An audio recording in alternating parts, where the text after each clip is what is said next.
this week's piece in Natural Selections. If you want to show my screen here, Zachary. Seeking the Extraordinary, just the last 3 paragraphs of the piece. Some extraordinary minds are well suited to standard metrics and are discoverable with such metrics. Are you a compliant and organized enough young person to sit still and turn in neat, copy-edited work by deadline? Thus, you're earning yourself the freedom to excel in all the academic places that appealed to you? I was. I tested well and earned good grades and was both smart and presentable, and although yes, I was always itching to go outside, I also took pride in putting together careful, well-presented work that expanded my own thinking. But I have known hundreds, perhaps thousands, but easily hundreds, of extraordinary people who were so utterly failed by school that they never got access to the freedom to explore and excel. English courses where Dostoevsky and Solzhenitsyn are on the reading list are reserved for the good students. Everyone else has to diagram sentences. Math classes where the beauty and connections in math are on full display are similarly reserved for the good students. Everyone else gets fed abstract repetition and memorization of mnemonics. In both cases, uninspired curricula and pedagogy practically guarantee failure. We need universities that expand the human mind. We are all born inquisitive, observant, and curious. All too often, the modern university is where people learn to conform, make social connections, and game systems. But universities should and can and must be where we learn to hone our questions, expand our intellectual repertoire, and distinguish between good answers and bad. In order to solve the problems that we face in the 21st century, we are going to need such universities very, very soon. Yes, it's particularly poignant as somebody who was on the other side. As I talk about earlier in this essay a little bit. Yep. Yes, I was, because I was not good at doing schoolwork as a result of what would be dyslexia. If dyslexia was a real thing, I got dumb-tracked. Right, and I think the vast majority of people who are in a position to think about recreating education are those who were already on the inside. And there aren't that many of us who are on the inside who also have real insight into what the brains of the people who were told they were stupid look like. And this is a point that we've made many times, many places, including in the school chapter of Hunter-Gatherer's Guide to the 21st Century, lots of places. But too many attempts to, for instance, fix education, be it so-called lower ed or higher ed, take the established tropes, the established forms, and just skim the woke off the top because it's gone bad, right? It started out bad, it's gone bad. It's not going to do it. Oh yeah. Yeah, that is not going to fix anything. You're going to continue to get some people like me who were able to do well enough within the system to then get access to all the goodies, all the educational goodies, all the actually challenging, hard, difficult, sometimes mutually incompatible things that then I got to wrestle with in real time because I'd somehow earned it from some combination of personality traits, really. And the fact is that some people who are so-called bad in school aren't up to the challenge. But we ran into so few of those people at Evergreen, a non-selective college full of people who had, often gotten their GEDs rather than graduating high school, have been unschooled, homeschooled, they were veterans, all of this crazy diversity, along with a lot of students who were straight from K-12, who had been in school since they were 5 and had never left and had come straight to college. And the number of people who, weren't totally up to speed with some of the cultural norms of academia was pretty high, and who needed a little bit of lenience in terms of some things like, for instance, maybe copy editing, or maybe, you've been so failed by your education that you can't do basic math, and I'm expecting you to do somewhat less basic math, so I'm going to need to figure out a way without this being, my full-time job to get you basic math enough to be able to do the more interesting stuff. That's supposed to be happening in 2nd grade and 4th grade and 6th grade and 8th grade, not in college. But the idea that in college, if you haven't already gotten those skills, we can throw you away is horrifying. And it's not what higher ed should be about. No, if you survive it and you don't end up taking their word for your capacity, it does free you from what happens when the authority goes rogue and starts saying bullshit because you learn to ignore it. Right. Which did not, we know from many students that did not happen. Lots of them did take the pronouncements from these educational authorities about their capacity and were damaged by it. Yes.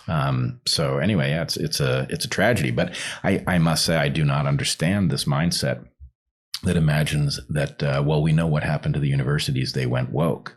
And it's like, no, universities had an acquired immunodeficiency, and then you want to cure the pneumonia that killed them. Yeah. Right. It's much like the mistake of many modern doctors treating symptoms rather than the disease. Right. You're going to treat the symptom, and then you are going to produce, if you succeed, you will produce exactly the university that was vulnerable to that disease. And then you'll find out what the next version of that disease is. It's not useful. That's right.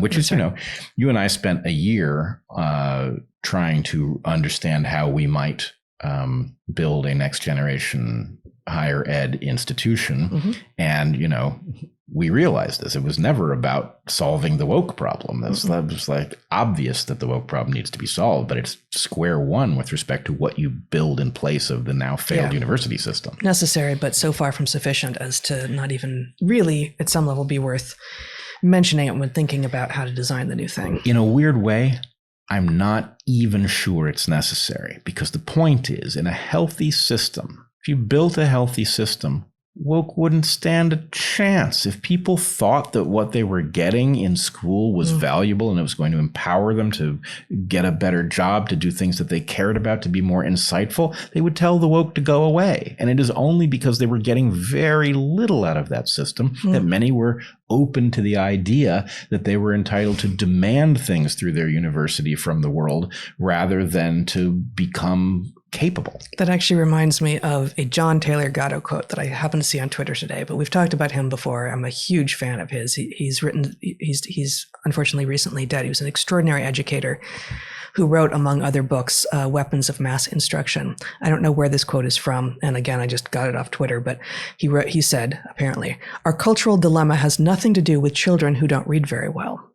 It lies instead in the difficulty of finding a way to restore meaning and purpose to modern life."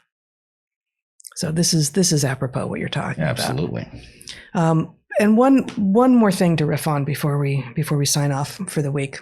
One of my patrons reminded me of a section from this book, which I adore, and I'm going to read a short version from it. It's Zen and the Art of Motorcycle Maintenance, An Inquiry into Values by Robert Pirsig, originally published, I forgot when, a while ago. In the past, for sure. In the past. I read it in 2009. I actually know because I read it while I was on my first study abroad trip that I ran. I can't remember exactly when. It was written more than 30 years ago, I'm pretty sure, but I'm not honestly sure exactly when, and I can't find it in this book at the moment. 1974. Okay. So 47 years ago. Something. In it, the author has a sort of a character that is a little bit like him, Phaedrus, who was a professor. And he is speaking, let me find it, about what a university is. And here is what he has to say. "The real university," he said, Phaedrus, "has no specific location. It owns no property, pays no salaries, and receives no material dues. The real university is a state of mind.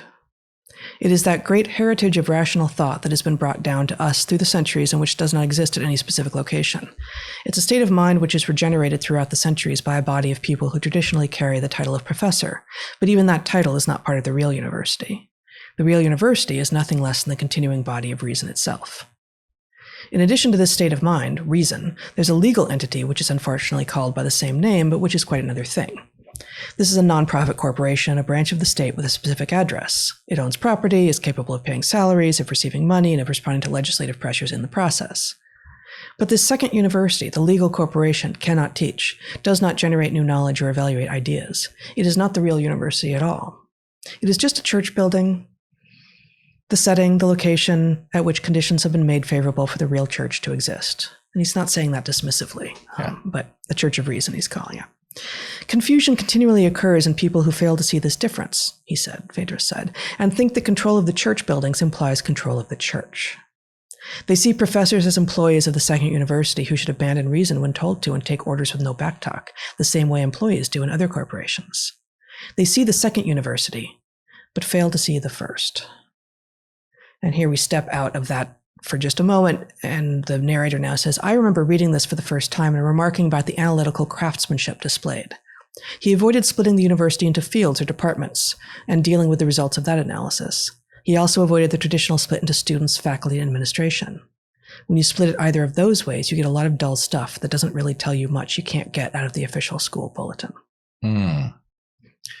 That is so good. Yeah. And actually, I've not read this. It's certainly on my list of books I may never get to. It's long and it's an important philosophical tome. This book. It's a book I know that I would love. I've heard many excerpts from it, and it's important. But I would point out that this is in one way. I like to refer to the academy because it is exactly this thing. Yes. Right? It's not an academy, it's the academy. And it is also the reason. So that's the stand-in for his first university. Right? Yeah. The real university. The real university. The real university is the academy. And so the thing is, you and I fled jobs at an institution, right? We were forced to. They were literally rendered unsafe. But we became professors in exile for exactly this reason. Right? Exile from the one, but not the other. Right. From the physical building that owns, or the institution that owns property and pays salaries and things like that. But the point is, it didn't change anything about who we were. Right. And that, I think, is a very important realization. And I wish more people had run themselves through the exercise.